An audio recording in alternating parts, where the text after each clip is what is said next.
Right, I'm back with this one.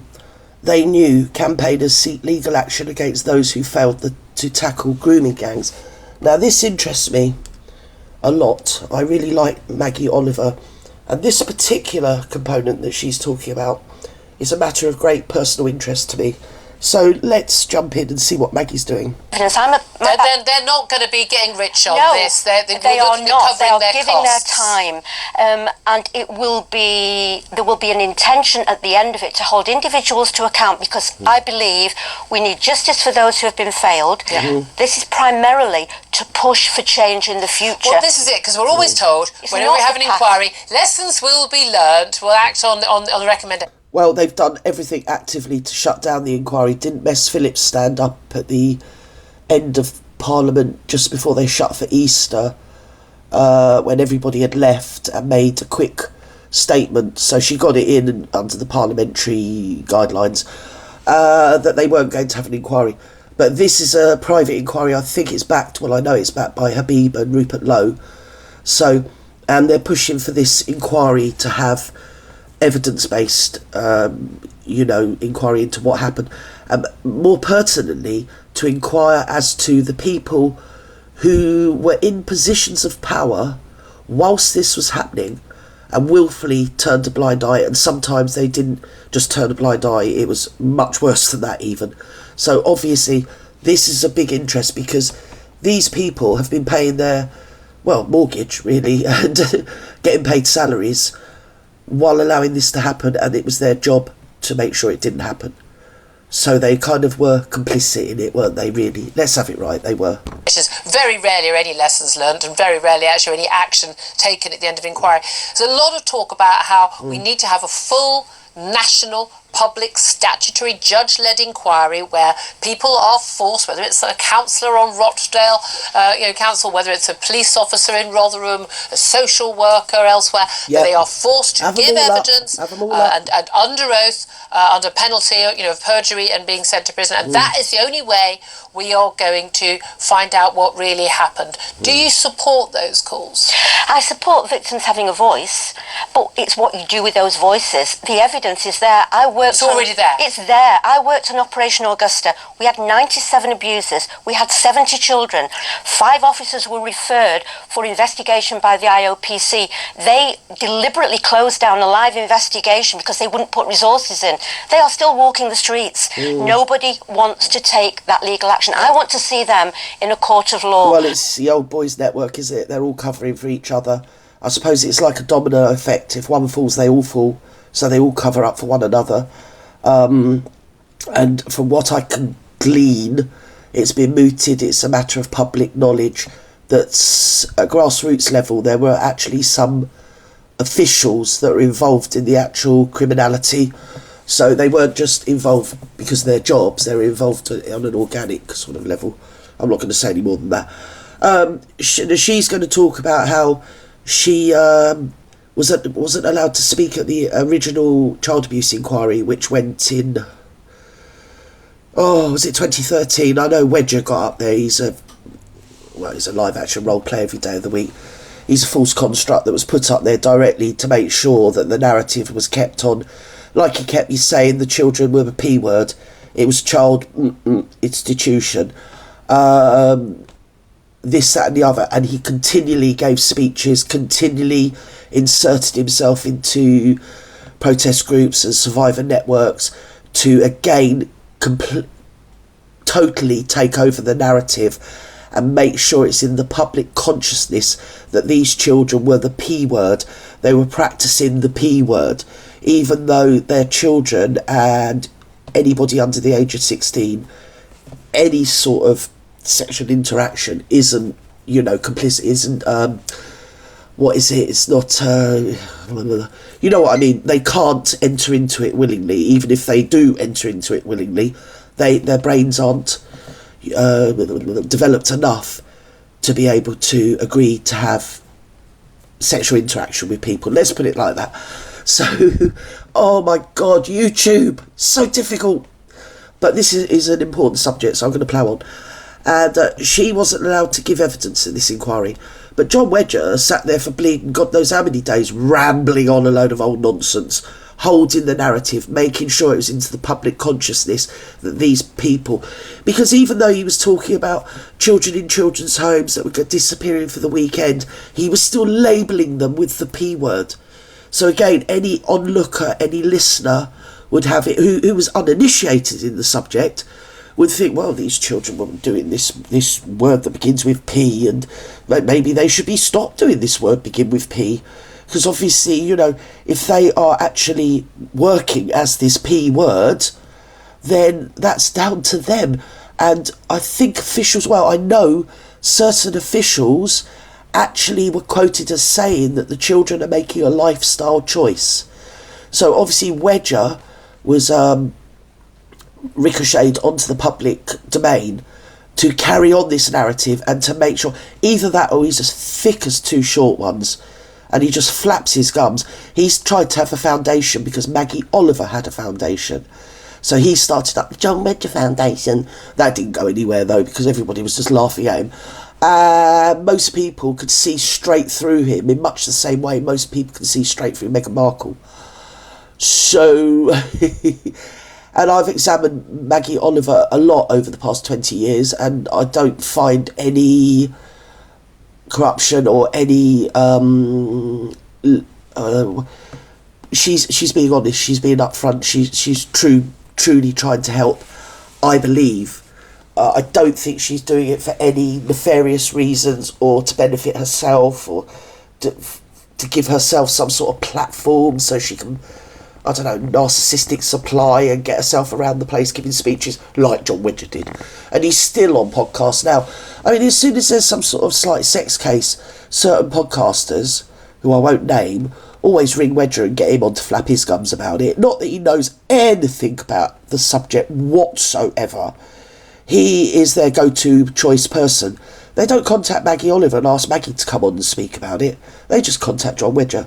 Because he literally is loose Larry. He'll go anywhere for a cup of tea and a couple of pints, you know. And whether that's a private prosecution or otherwise. What could you prosecute them for? For neglect of duty, for misconduct in a public office. We have the laws to say that a 40, 50, 60-year-old man can't rape a 12-year-old child. So when senior officers and chief constables then choose to turn away, that is criminal neglect to me. And yet why has nobody ever taken a grip? Because they don't want to. And nobody has been prosecuted. No. Because it's now been accepted, has it not? It's been accepted that that police did turn a blind eye, and it wasn't just the police. It was local councillors, it was council officials, it was social workers, it was care workers, girls turning up with their their abuser who was 30 years their senior to hospital pregnant. Well, I mean, one of the social workers, I heard a story not long ago, a matter of like last week, from one of the survivors that she was like 14 or 15 and she'd been suffering this criminality for a number of years. She's a working class, white, vulnerable girl, blah-de-bleeding blah. And the social worker arranged, because she was in care, the social worker arranged for her to be fostered by the parents of the man that was abusing her. And then when she got to 16, the social worker was a witness at her wedding to this man that was abusing her and had been abusing her as a preteen right up until when he was on, you know, he could marry her and sort of nail her down. So, and obviously she's grown up now and she's like, what the flip, you know? It just is, and it's because they look down their nose. They've got this class thing. These girls are white trash. What did they call them? Easy meat. There was a senior police officer that was quoted as saying certain of them didn't even deserve to be born. There's no reason for them being born. They were just a waste of sort of life. So, yeah, but the perpetrators, they were absolutely fine. And because they didn't want to tackle what God they all prayed to, because that's the commonality, apparently. I mean, I don't know, but that is what we're being told is the commonality. Nothing else. They don't all wear jeans or all wear blue trainers or... No, their commonality is the God that they decide that they're going to worship. So for that one reason, all the people in office had to turn a blind eye. Well, they didn't have to, they chose to. Because don't forget, there's a lot of people in high office that also worship that particular God. Do you get me, Capiche? So that is an issue. And yes, I know that there's a massive majority, because we are a white majority country, there's a massive majority of white men that abuse children, and I'm all for the predator hunters. I don't know whether you ever see them, but I love them, I support them. And some of the ones I've seen over the years, you just, oh my God, I'm so grateful that these guys got hold of the men before they got hold of the kid, because they intercept them. They get onto the computer, they find out who they're talking to, this, that and the other, and they intercept them before they can actually meet a real live kid. And so, you know, I'd say probably 1% of the people they bust, these predator hunters, worship that particular god. Yeah, 99% of them don't worship any god and are white, you know, and they're rubbish. Some of the teachers, I mean, doctors, I mean, you've had, and also scrubbers and tramps, you know, and every sort of man in between, and sometimes women that are involved in it as well. So it is a massive issue, and we're not living in Victorian Britain. Apparently, we didn't, but I mean, apparently we put someone on the moon in 1969, and yet we've got this medieval kind of classist kind of, I think the Pakistani community would call it a caste system, where the indigenous population are the lower caste. So it's okay to do whatever you want to do with them because they don't count. And it's held up by the officials around this situation. And no one being present. This was across the board. Yeah, this happened on a grand problem. scale. And again, it wasn't just in Rochdale or Rotherham. We now think 45 to 50 town cities where not only it happened, Oxford, but it is probably still happening now, today. Thousands upon thousands of girls who were victims of this. But Julie, what I would say is that this is about the people at the top making policy decisions that these children are not a priority. It's not about the one or two. Copper. No, it isn't, because often they were acting. They want to do something, but they are being prevented. I found that with the actual just plain coppers. Yeah, that they get sent out to say, take a statement or to you know, find out what's going on or whatever. And they are galvanised to do something, but something happens after the statement's written and then it gets sent up. It has to get through their seniors. It very often gets thrown out by their seniors. And then when it gets to prosecution service, most of it's thrown out then. I mean, even in like a word that rhymes with grape cases nowadays, you need more than one person saying the man's name. You need more than one set of evidence, you know. It's just ludicrous. In other words, they won't spend the money, the Crown prosecutors won't spend the money on prosecuting people where they are probably going to lose. They're only spending it if it's a definite bang-to-rights situation. But a man holding a board after there was some sort of protest, well, he's no longer on the planet because he got like 3 years in prison and offed himself. So, and the prosecution chucked all the money at that case. He was previously of good character, never done anything wrong in his life, got a straight 3 years.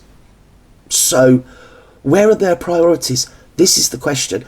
And considering we've got a Labour government, apparently we're all equal. I mean, you've only got to look at every socialist government. It's usually the most unequal.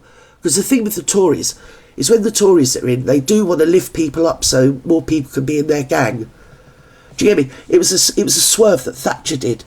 She inherited a socialist Britain where the majority of people, especially working class or even upper working class people, rented. So she let them buy their houses. Well, then they were stuck with having to vote for her for the next 10 years because then they were obviously householders. They were house owners. They weren't going to vote for Kinnock. They weren't going to vote for any other party apart from the Tory party that's going to look after homeowners. And, interest rates and mortgage rates and things like that. Do you get me?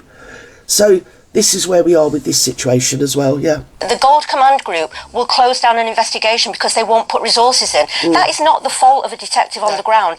These are people at the top. We've got Keir Starmer saying this is far-right extremists who are making a big fuss like this. It's been 20 years of my life and I want something to change. And for me, this is the only way to do it. It's survival. So if you speak about the industrial scale of children being interfered with, it makes you a far-right extremist. Apart from everything else. Apart from the stuff that you've already suffered having to witness this crap and hear this crap and listen to it and know it's going on and the hundreds upon the hundreds of probably thousands of people that are grassroots involved with it at the coalface, where they've had a child or know of a child or somebody's child or an extended family's child, and watch this all go down, yeah, have now had that goon stand up and say, oh, it's far-right extremism. There aren't any words, so I'm not going to even bother trying to say any. It's evidence-driven. We need money to pay for barristers, solicitors, but these people are giving their... Don't forget, he's the one that didn't bother prosecuting over the Jimmy Savile stuff. He put a lid on all that lot, didn't he? Wheeled out a few stooges, got them to say a load of smack that could easily be proved wrong. So the disinterested or half-interested people eating their tea at the end of a long day and the 6 o'clock news comes up. You get the news. Oh my God, scandal. This bloke was saying this happened and it's been proved that it didn't happen. We're putting him in prison for like 20 years or so. I don't know how long he got. Several of them, wasn't there?